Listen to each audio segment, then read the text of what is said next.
All right, guys. I'll try to make it short, but I know I never do. We have a short week, so we got Thanksgiving in a couple days, or 3 days now. Anyway, I wanted to talk for a second about responsibility for medical administrators. I think it's something that is woefully... I don't think I've ever heard anyone talk about it, but it's something that's really on my mind because of a couple clients that we picked up over the summer who were horribly treated by their vendors. Now, there are some good people out there. There's a lot of good people out there that actually are client focused, and they are not the majority, unfortunately. But here's something to think about no matter what your job is in the medical field. And I'm not talking about clinicians at all here. This is strictly for whether you're a medical coder, someone who does payment processing, someone who does credentialing, somebody who is working at a front desk, whatever it is that you do, but especially people in my line of work doing revenue cycle management and things like that. I picked up a couple clients that I want to talk about really quickly. Obviously, I'm not going to use names here, but one of them was on the verge of going out of business. Now, they were on the verge of going out of business because they had a billing company that really could care less about anything other than, hey, whatever we get in, we're going to submit. Whatever we cash, we cash. Whatever's rejected is rejected. There was no heart in the game, no skin in the game, apparently. And what happened was this client had a lot of significant issues. She was focused on her patient care, which is what about 90% of medical professionals are. They're focused on everything is patient first, of course.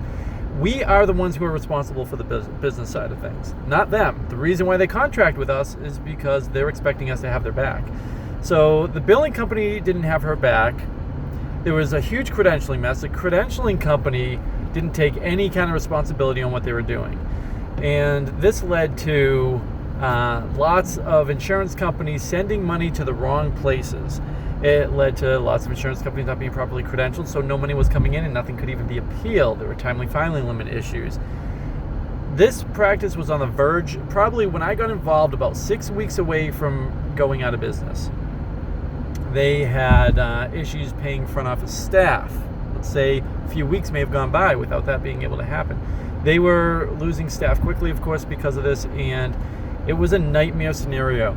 Now, not only is it bad for the doctor, bad for these people who are losing their jobs, but the biggest picture here that people forget about is what we do to make them profitable is this person has over 2,000 patients, has been in the community for decades.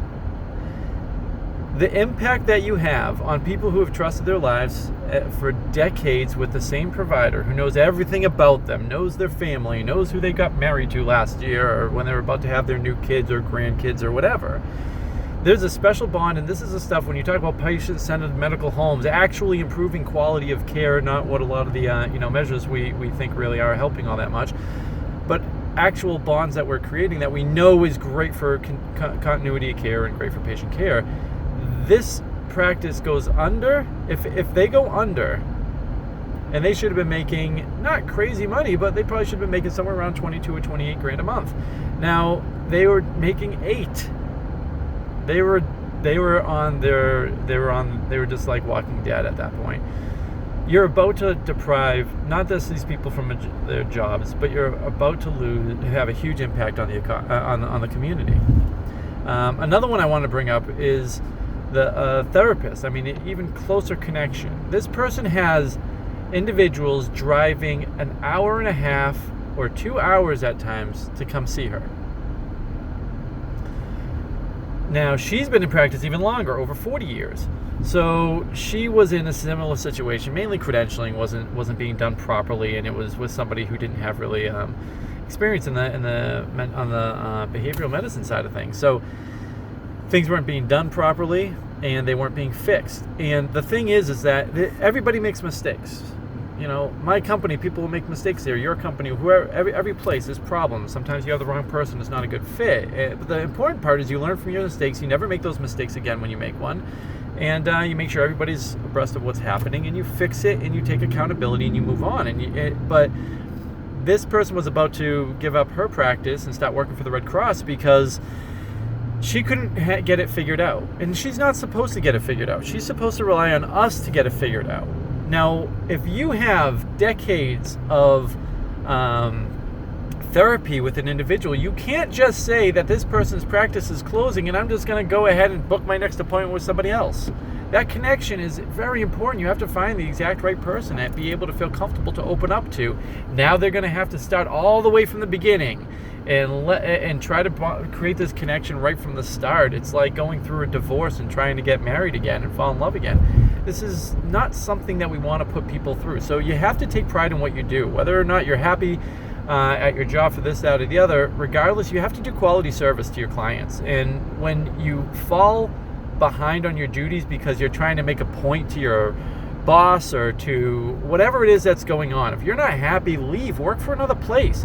Do not take it out on the actual client, because that ends up having huge ramifications and it impacts real people. So you don't always feel when you're in the admin side, you don't feel, because you, in the sense like, the clinicians are the ones who work directly with the patients. They're going to see those great results, way more often than we ever will. But you have to understand there is a connection there. You are connected to these patients. Your job, the better you do your job, the better healthcare is in the area. And we never talk about this, but it's something that needs to be talked about. So take pride in what you do and do a good job. If you're not happy, find a different place, but don't make the patients pay for it.